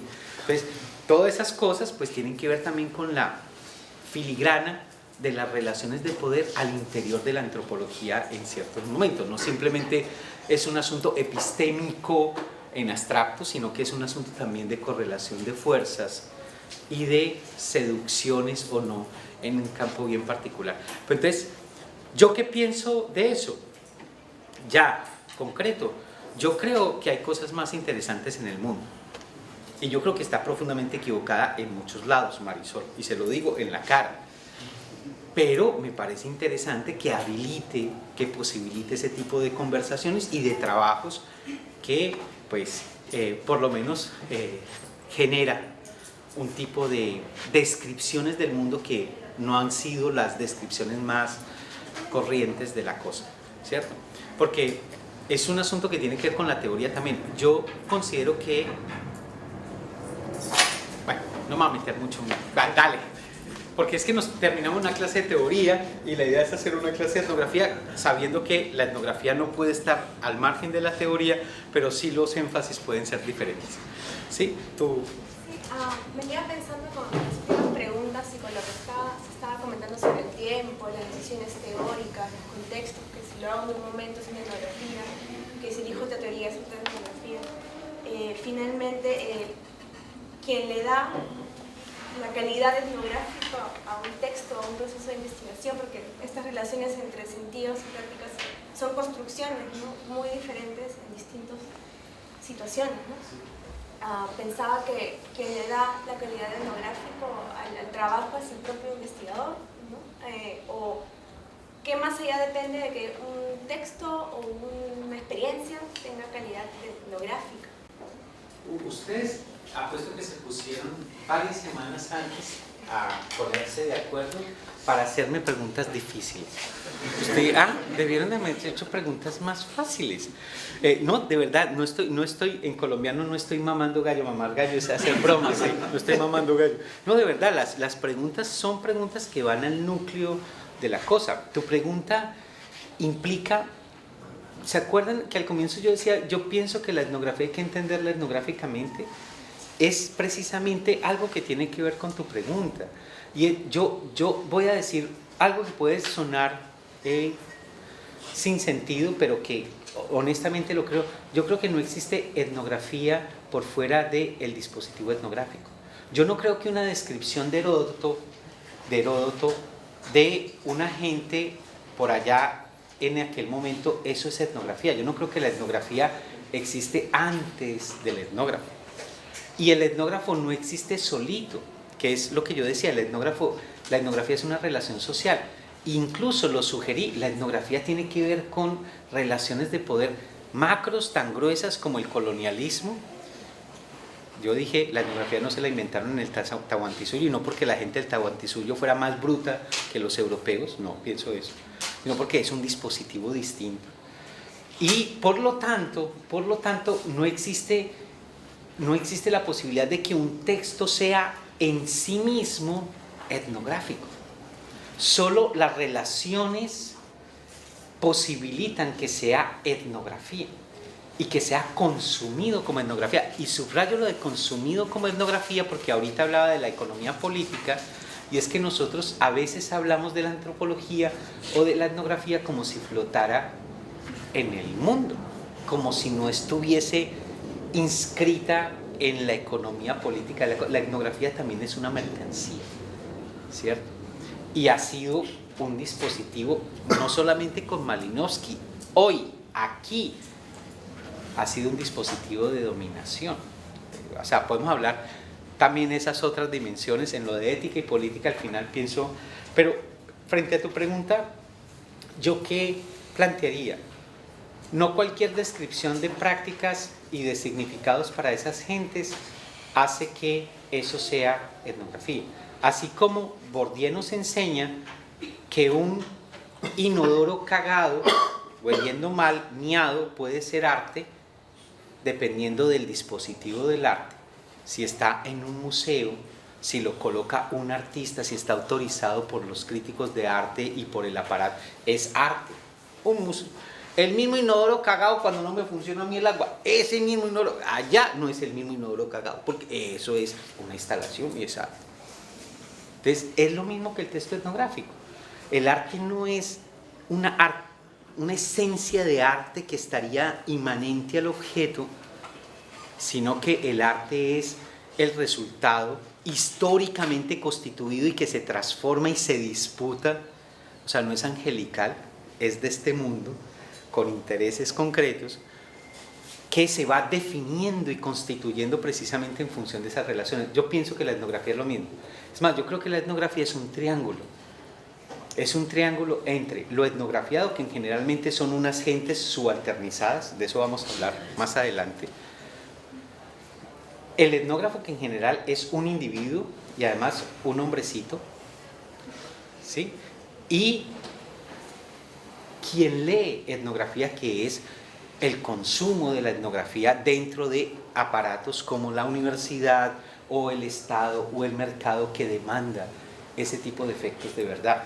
Entonces, yo estoy muy de acuerdo con lo que estás planteando en el sentido de no es una metafísica, no es una cosa transhistórica lo que definiría la etnografía, sino un asunto histórico, un dispositivo, unas relaciones que hacen que la etnografía opere de ciertas formas y no de otras. Y eso nos permite a nosotros entrar en discusiones que pudieran ser bizantinas, así como de cuántos ángeles caben en la cabeza de un alfiler. Esa era una discusión muy importante, incluso, ¿y de qué color van a resucitar los negros? ¿Y de qué color van a resucitar el día del juicio final los gigantes? ¿De qué tamaño? Los gigantes van a resucitar gigantes o no? Y eso era una discusión importantísima en la teología, porque si resucitaban no gigantes era porque su gigantidad no era un asunto creado por Dios, y por lo tanto era un accidente y no era una cosa de la naturaleza. Y eso entonces significa, o sea, esos manes echaban carreta de esa manera, nosotros echamos carreta de otra manera. Y lo que yo quiero decir es que este tipo de acercamiento, que es un acercamiento etnográfico a la etnografía, nos evita la discusión de, bueno, ¿y entonces qué es crónica de etnografía? La crónica entonces se define por estos criterios formales y la etnografía por esto. No, hay crónicas que son etnografías si aparecen y circulan en este aparato, y hay etnografías que son crónicas, o crónicas que son etnografía que se aparecen por ese y ese otro aparato. Entonces va por ahí mucho la conversación. Listo. ¿Algún otro comentario, pregunta? Yo nomás quería solicitar, en el Perú hay una idea, pero también la tradición antropológica nos ha dicho, el antropólogo tiene que ir a una cultura extraña para hacer etnografía. Como algunos profesores de antropología aquí en el Perú han dado su opinión, algunos han dicho sí, no, como puedes ir a Juliaca si eres juliaqueño y hacer una etnografía, ¿no? Te va a salir mal. Y eso es lo que un poco estoy leyendo al final de su texto, ¿no? Ética. O sea, tú vas a encontrar rateros, contrabandistas, cocaineros en Juliaca, y tú, siendo juliaqueño, no vas a escribir eso. Entonces ahí ya estás sesgando. Claro, te vas a enterar de todo esto, de tus cosas de tu pueblo. Pero sin embargo, hoy día todavía los jóvenes en antropología están pensando en irse a otro pueblo, siendo, ¿no? Por ejemplo, yo soy de Lima, tengo que irme a Juliaca, tengo que irme a Tingo María a hacer mi etnografía, ¿no? O sea, tengo que salir. O sea, no puedo hacer acá en mi propia tierra, por ejemplo, ¿no? Esa es la idea todavía que existe. Entonces, están pensando en que tengo que salir como sea para hacer mi etnografía, ¿no? Y a pesar de que en el Perú hay una variedad de grupos étnicos, aymaras, quechuas, afrodescendientes, en la Amazonía hay bastante, por ejemplo, ¿no? Y tenemos mucha relación y conocimiento. Quisiera saber su opinión sobre eso. Bueno, esa de pronto también va a ser poco heterodoxa, poco ortodoxa, más bien heterodoxa, en este sentido. Miren, yo siento que la pregunta de si se puede o no hacer etnografía en nuestra sociedad es una pregunta mal formulada. ¿Por qué? Porque de hecho existen muchas etnografías de gentes que son su sociedad y que lo han hecho de una manera genial. Entonces, la pregunta no es de si se puede o no, porque de hecho se puede y se puede bastante bien, sino la pregunta es ¿por qué está instalada la idea de que la etnografía hay que hacerla en otro lugar y además hacerla con cierta gente? Entonces, es sobre eso que a mí me gustaría trabajar y les confieso, en los últimos días la mejor etnografía que yo haya leído es una autoetnografía, entonces no es ni siquiera una etnografía de otra gente, sino de mi gente, y no solamente de mi gente, sino una etnografía de mi gente desde mí. Y es una etnografía sobre violación. A una mujer la violan, ella hace una etnografía de la violación, y hace una etnografía de la violación no solamente de cómo la violan, sino de cómo el Estado y los médicos la reviolan todo el tiempo desde el derecho y desde el saber médico. Y es una etnografía donde vos vas leyendo y las vísceras tuyas van bailando. Porque las buenas etnografías no solamente transforman, interpelan al etnógrafo, sino que las buenas etnografías no dejan a los lectores impunemente tampoco. Por ejemplo, Huacán, con Entre Cuerdas, es una etnografía del boxeo. Yo después de que leí esa etnografía del boxeo, yo ya no pienso que los boxeadores son unos idiotas que se están dando golpes porque no tienen nada más que hacer en la vida. Entonces, la etnografía de Huacán, que es sobre los estadounidenses, nuestra sociedad, no es un asunto que puedo yo leer y seguir pensando sobre el boxeo la misma cosa. Lo mismo con esta que les estoy diciendo, es una autoetnografía de una violación y yo no puedo andar y transitar el mundo de la misma forma después de haber leído eso, y no es un asunto de, ay, pobrecita yo, que me violaron. No, es una cosa muy tenaz. Entonces lo que quiero decir es, de hecho existen, y el grueso de las etnografías que hay hoy en el mundo son etnografías, pónganle en todas las comillas a esto, de nosotros.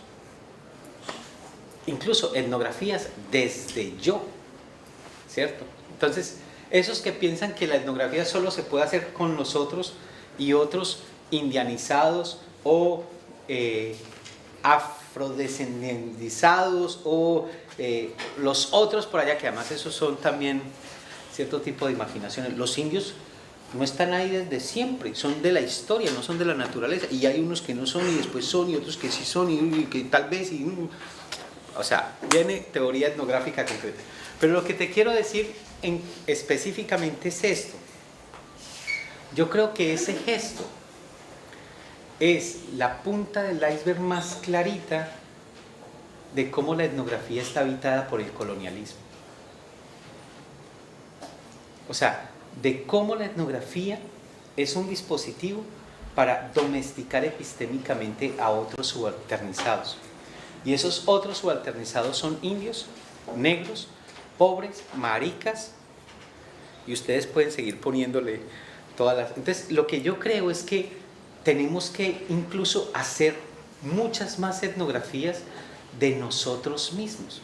Tenemos que hacer más etnografías no solamente hacia los lados, sino hacia arriba.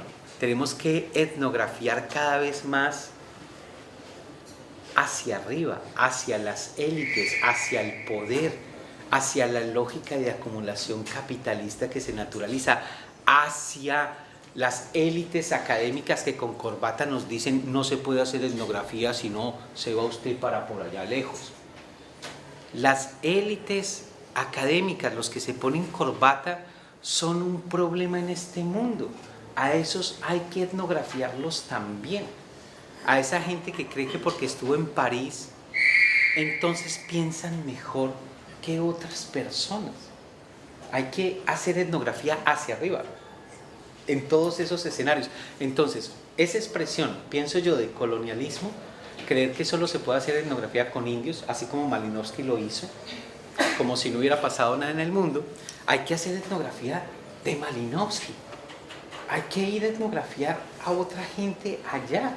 Hay que etnografiarse a otra gente hacia arriba, a otra gente como yo. Y no es porque la etnografía no es justificación. La etnografía es entendimiento. Yo puedo entender, miren, esto también ojalá que he grabado. Yo no fui sicario, yo crecí en Medellín en los años 80. Yo no fui sicario por falta de oportunidad. Había muchos sicarios y yo quería ser sicario y no podía ser sicario.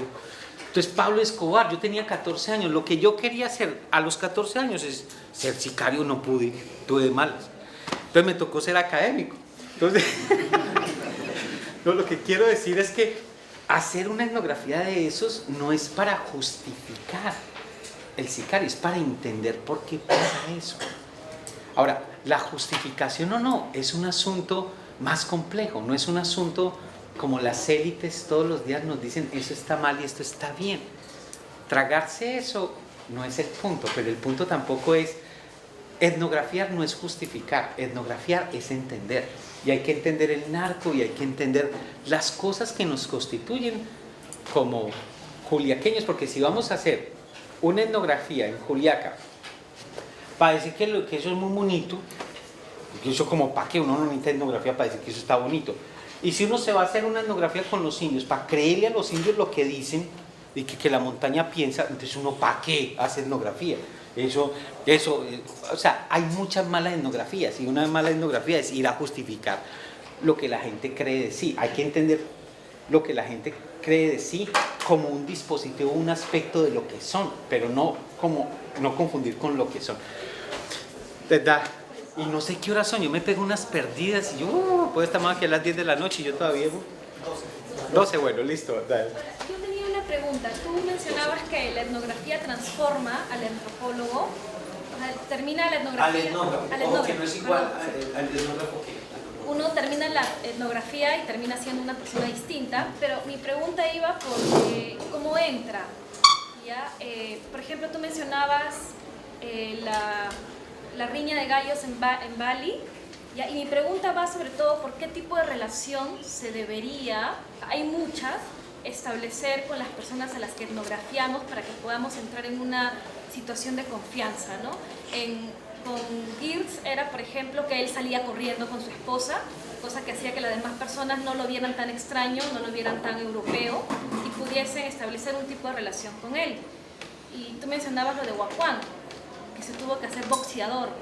Entonces, la pregunta es, para poder hacer una etnografía, ¿qué tipo de relación en un inicio se debería intentar establecer, o si eso es algo que se va determinando en la marcha de la etnografía? No, o sea, yo voy a renunciar. Pablo, están haciendo preguntas muy difíciles. Eso, yo pensé que... A ver, una cuestión general y voy a lo específico. Yo pienso que la etnografía no debería ser separado de cómo entendemos nosotros las relaciones sociales en general y las relaciones con gente que a nosotros nos importa en particular. O sea, yo no creo que la etnografía deba hacerse de esta o esta manera distinto de como yo creo que vale la pena relacionarme con gente que aprecio, ¿cierto? Entonces, yo creo que, para decirlo de otra manera, la investigación no está por encima nunca, ni justifica nunca aquellas cosas que yo considero que hacen parte de lo valioso de una relación social. Para mí una etnografía no puede separarse de esa dimensión.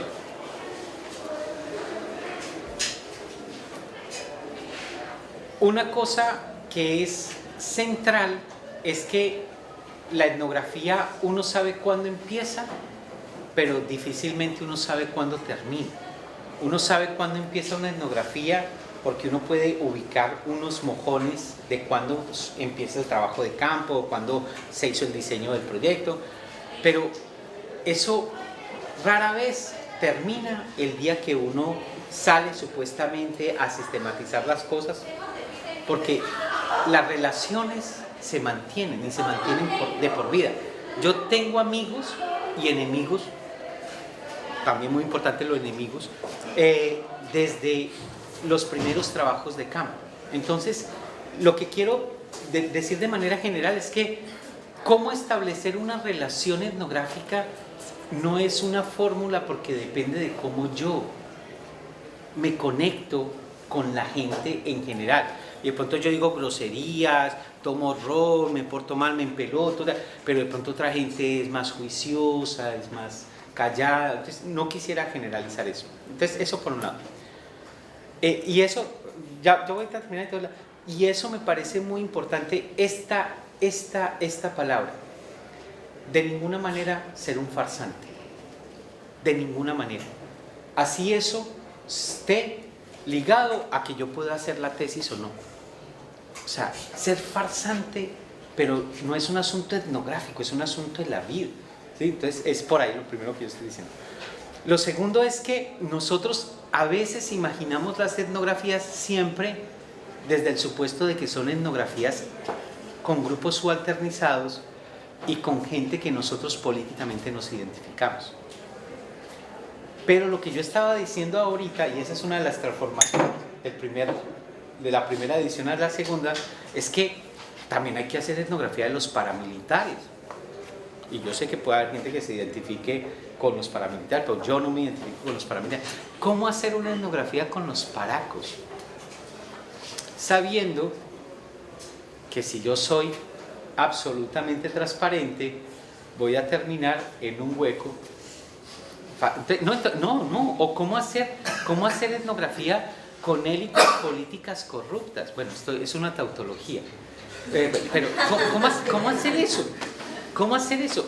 Entonces pensar la etnografía en diferentes escenarios. Ahora, de cualquier manera, así sea con los malos o con los buenos, entre comillas, yo sí creo que la etnografía tiene un primer compromiso, y un primer compromiso que es innegociable, y es con uno mismo.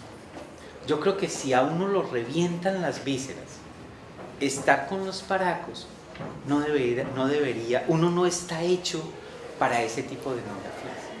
Yo creo que hay etnografías, pero entonces lo que te estoy diciendo es que no hay, a mí por ejemplo cuando yo leí lo de Clifford Geertz, a mí el man me pareció un farsante, porque además el man está así súper bien, el gobierno gringo, y usa eso como, incluso además usa eso para jodernos a nosotros. Es la anécdota con que, miren que yo sí estuve ahí, me aceptaron, o sea, esa anécdota está cargada de un montón es un dado muy cargado.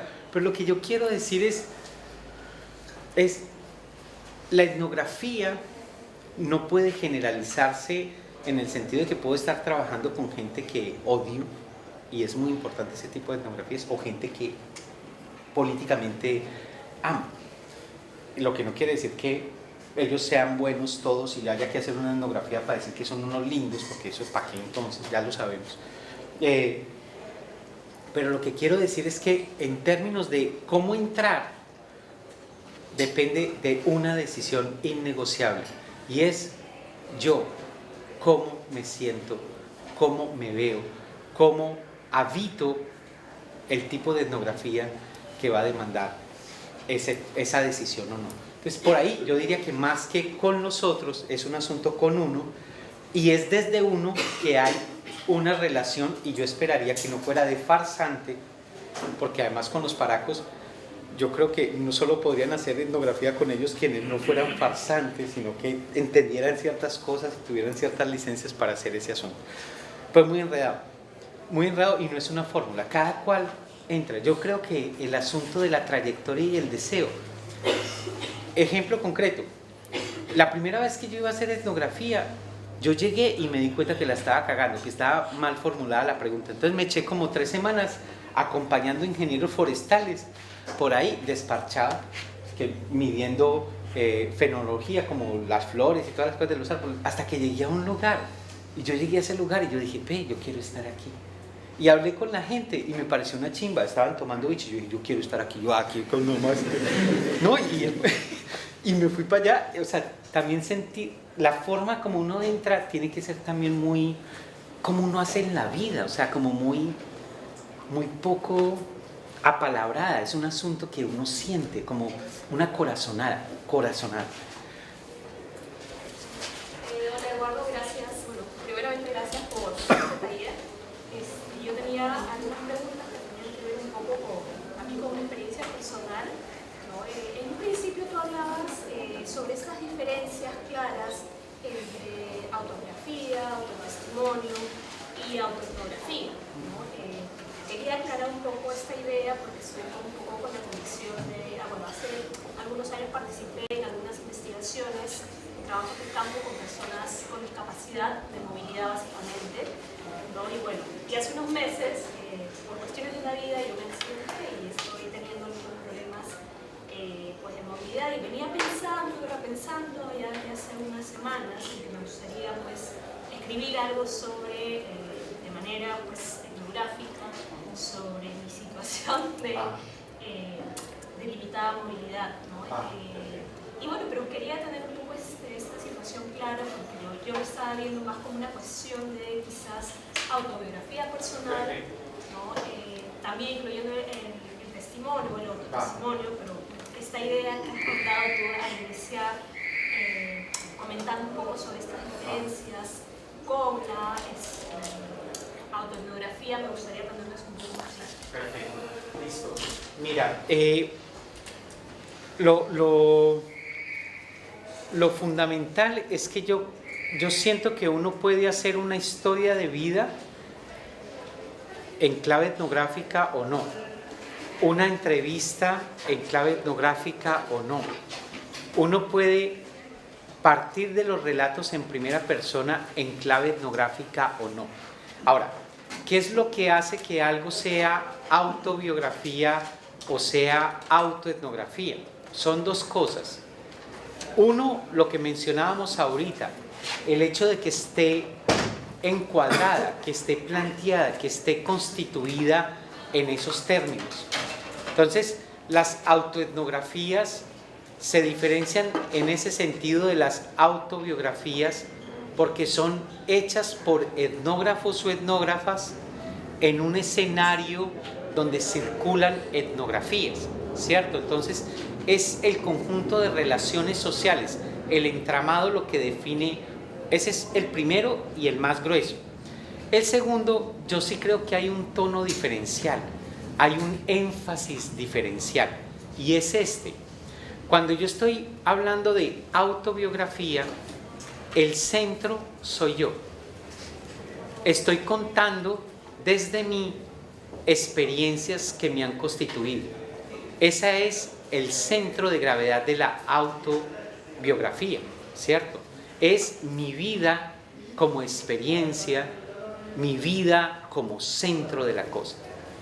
Una autoetnografía es distinta, es a partir de mi vida que dice de las prácticas y relaciones situadas para unas gentes. Entonces, mi vida es el pivote, es el pretexto para hablar de otras cosas. Es el punto, es la fuente, no confundir la fuente con el objeto, no confundir el lugar con lo tratado.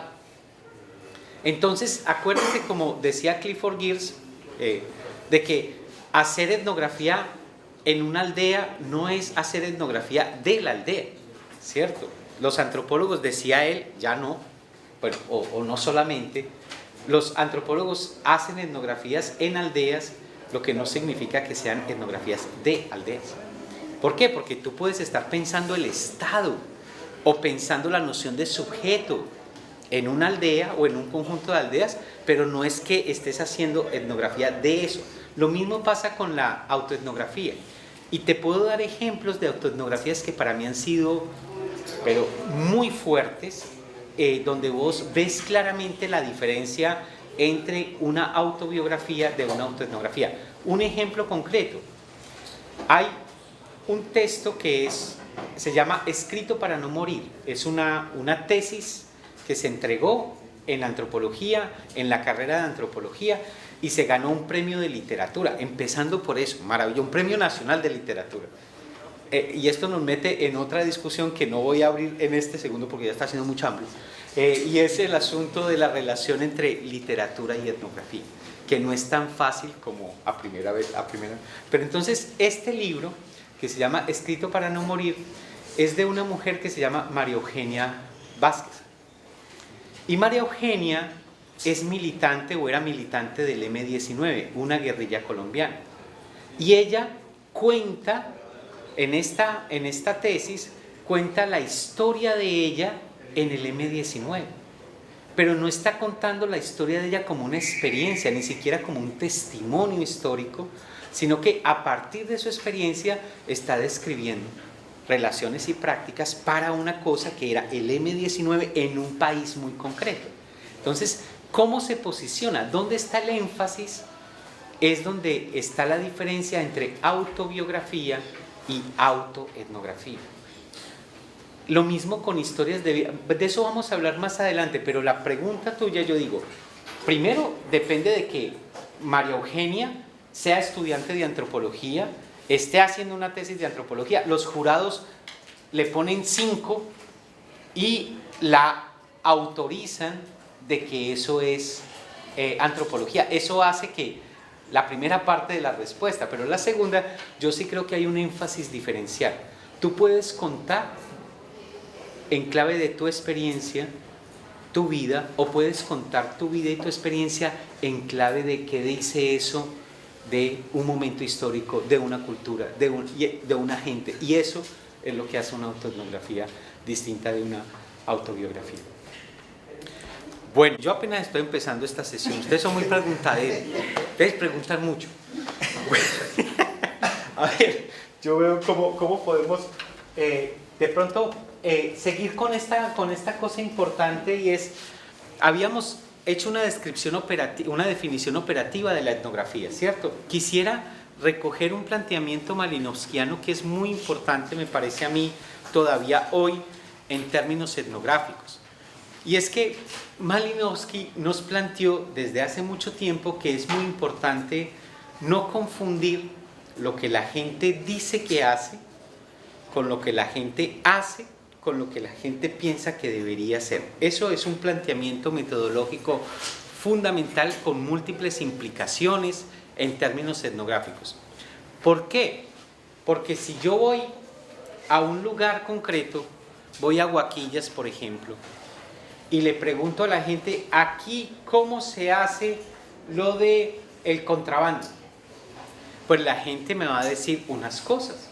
Incluso si somos muy amigos y llevamos mucho tiempo, me va a decir hasta las cosas que no le dicen a los reporteros que llegan ahí con una cámara el primer día y me cuentan las cosas como ellos piensan que suceden. Pero eso que ellos dicen que hacen no necesariamente se superpone con lo que ellos hacen. ¿Por qué?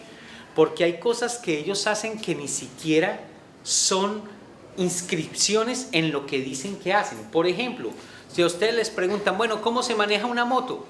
Uno prende la moto y se va. Pero uno hace muchas otras cosas que uno no es consciente o que uno no considera relevante para explicar o para decir qué es lo que uno hace cuando maneja una moto. Entonces, ese nivel de lo que la gente dice que hace es un nivel que tiene que ver con la confianza, pero también con la reflexividad de las prácticas que las gentes tienen sobre su mundo. ¿Sí? Entonces, es muy importante no confundir lo que la gente dice que hace con lo que la gente hace. Les doy un ejemplo de por qué no.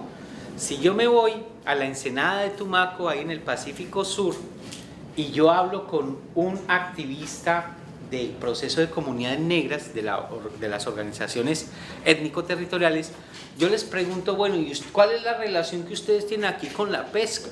Ah, no, aquí pescamos muy bien, nosotros dejamos que los peces grandes se vayan y nosotros nunca usamos técnicas que afecten a los peces. Eso es lo que él dice que hace. Ahora, yo me quedo un par de semanas por allá y veo que la gente va en una canoa, una cosa de dinamita y ¡pum! Torpedo. Y sacan peces. Bueno, entonces este personaje no me dijo a mí eso porque él tiene en su cabeza la idea de que este profesor universitario va por allá a decir que nosotros hacemos esas cosas y nosotros no queremos que sepan esas cosas y entonces aquí queremos que nos vean lindos. Nosotros somos lindos, armónicos con la naturaleza y el asunto de las energías y los espíritus y la montaña que piensa. Le echan a uno todo el rollo. Entonces, ahora, si uno se queda 2 semanitas, pilla que de pronto no es así siempre, ¿cierto? Y no todo el mundo. Ahora, más interesante aún, si uno se queda otro rato más, uno de pronto descubre que las prácticas de la pesca tienen cosas que la gente ni siquiera ha pensado en términos, digamos, por ejemplo, de racionalidades económicas que no son conscientes para la gente, como por ejemplo que hay antes de la fiesta patronal, hay que pescar más y durante la fiesta patronal no hay que pescar. Entonces, pero ellos no te dicen, si tú le preguntas cómo es el asunto de la pesca aquí, no te van a decir esa parte porque para ellos está incorporado, como cuando nosotros manejamos moto, ¿cierto?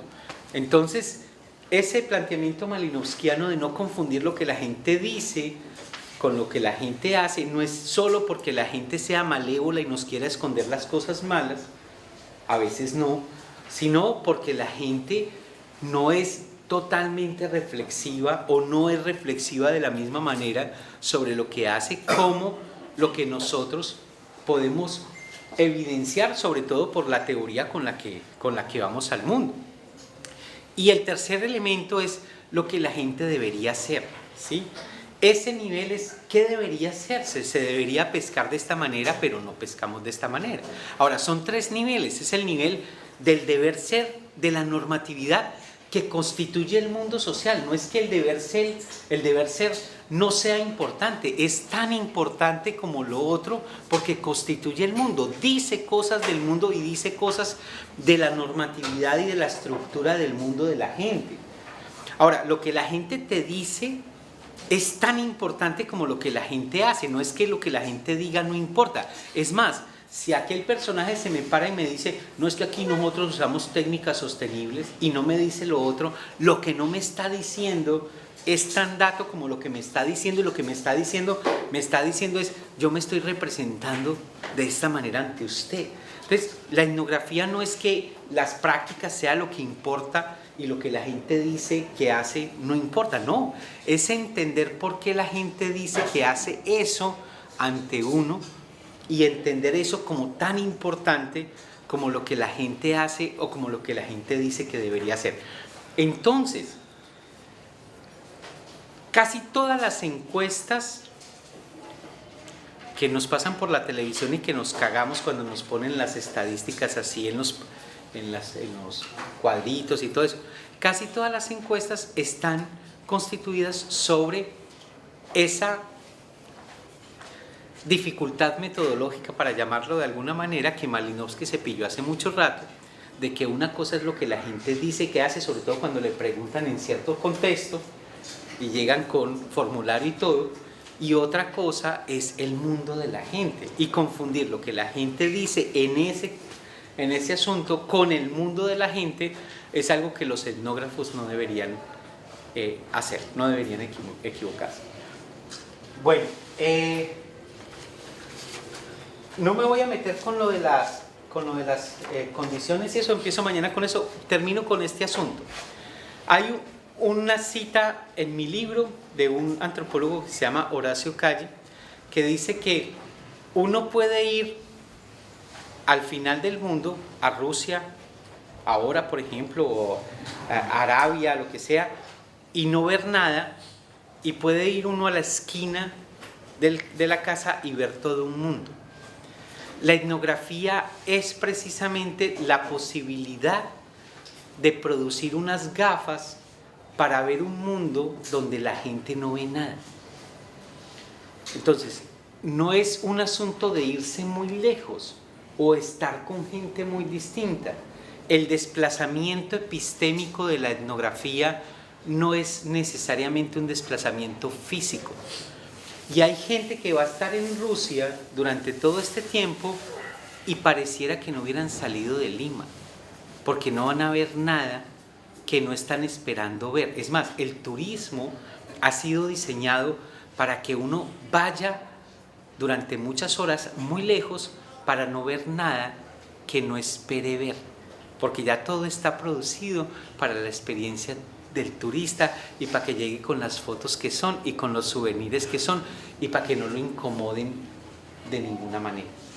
Entonces, lo que quiero decir, y con esto quiero cerrar para mañana empezar con lo otro, es que la etnografía hay que entenderla más como un desacomodamiento epistémico, un desplazamiento epistémico, que un asunto simplemente físico. Y eso tiene que ver con un asunto maravilloso que muchos antropólogos han argumentado, y es que la etnografía pasa por familiarizar aquello exótico, aquello que no parece sin sentido, aquello que parece sin sentido, caótico, rarísimo, familiarizarlo, esto es entenderlo, y también desfamiliarizar lo que es familiar, es exotizarnos para vernos con otros ojos. La etnografía implica ese tipo de desplazamiento, un exotizarnos y un familiarizar la diferencia. Entonces creo que por ahí podemos dejar hoy. Mañana voy a hacer, pues a terminar esta parte de las condiciones y de las habilidades del etnógrafo y nos metemos con las técnicas concretas. Pues les agradezco mucho su atención y que no hayan roncado mucho.